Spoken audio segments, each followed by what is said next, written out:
अप्सरा उर्वशी जब अपने पति को देखा निर्वस्त्र तो छोड़कर चली गई स्वर्ग। क्यों? जानिए चंद्रवंशी राजा पूर्वा और स्वर्ग की अप्सरा उर्वशी की प्रेम कथा प्रचलित है। एक दिन उर्वशी धरती की यात्रा पर थी। धरती के वातावरण से उर्वशी मोहित हो गई। अपने सखियों के साथ वह धरती पर कुछ समय व्यतीत करने के लिए रुक गई। उर्वशी जब पुनः स्वर्ग लौट रही थी तब रास्ते में एक राक्षस ने उसका अपहरण कर लिया। अपहरण करते वक्त उस समय वहां से राजा पूर्वा भी गुजर रहे थे। उन्होंने इस घटना को देखा और वे अपने रथ से राक्षस के पीछे लग गए। युद्ध करने के बाद उन्होंने राक्षस से उर्वशी को बचा लिया।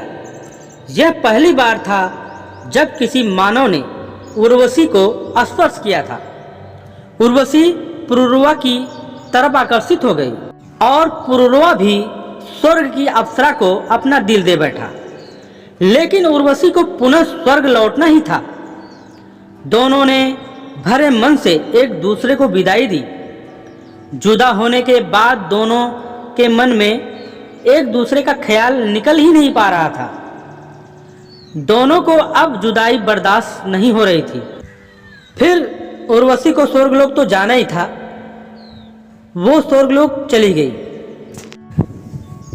कुछ समय बाद एक बार स्वर्ग में नाटक का प्रोग्राम रखा गया। इस प्रोग्राम में उर्वशी को लक्ष्मी माता का किरदार निभाना था। किरदार निभाते हुए उर्वशी ने अपने प्रीतम के तौर पर भगवान विष्णु का नाम लेने की बजाय पुरुरवा का नाम ले लिया।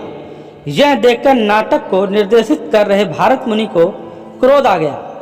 उन्होंने उर्वशी को श्राप देते हुए कहा कि एक मानव की तरफ आकर्षित होने के कारण तुझे पृथ्वी लोक पर ही रहना पड़ेगा और मानवों की तरह संतान भी पैदा करना होगा। यह श्राप तो उर्वशी के लिए वरदान जैसा साबित हुआ, क्योंकि वह भी तो यही चाहती थी। श्राप के चलते एक बार फिर उर्वशी पृथ्वीलोक पर आ पहुंची। फिर वह पुरुरवा से मिली और अपने प्यार का इजहार किया। उर्वशी की शर्त पुरुरवा ने उर्वशी के समक्ष विवाह का प्रस्ताव रखा, लेकिन उर्वशी ने उनके सामने 3 शर्तें रख दी।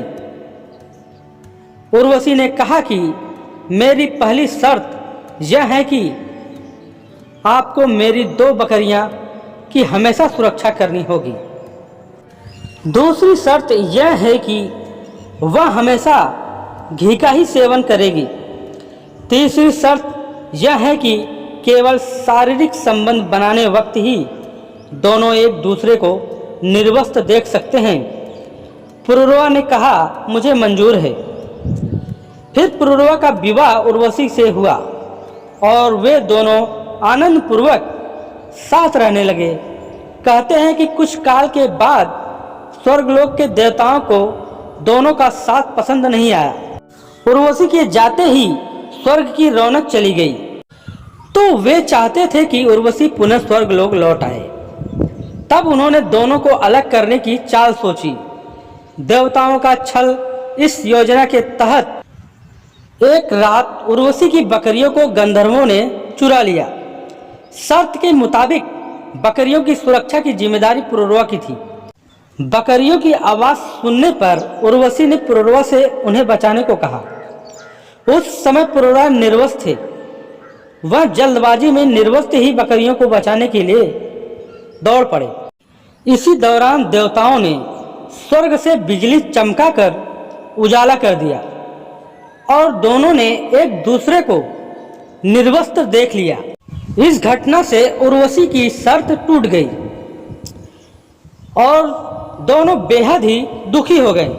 हालांकि उर्वशी अपने साथ पुरुरवा के दोनों बच्चों को ले गई। कहते हैं कि बाद में उसने अपने बच्चों को पुरुरवा को सौंपने के लिए कुरुक्षेत्र के निकट बुलाया। हालांकि बाद के काल में उर्वशी कई घटनाक्रम की वजह से धरती पर आई। नमस्कार मित्रों, आशा करता हूं कि ये स्टोरी आप लोगों को अच्छी लगी होगी। अगर अच्छी लगी होगी तो मेरे वीडियो को लाइक करना और चैनल को सब्सक्राइब करना, ताकि नेक्स्ट वीडियो आप लोगों के पास आसानी से पहुंच सके। मिलते हैं दोस्तों किसी नेक्स्ट वीडियो में, तब तक के लिए धन्यवाद। Thank you. जय माता दी।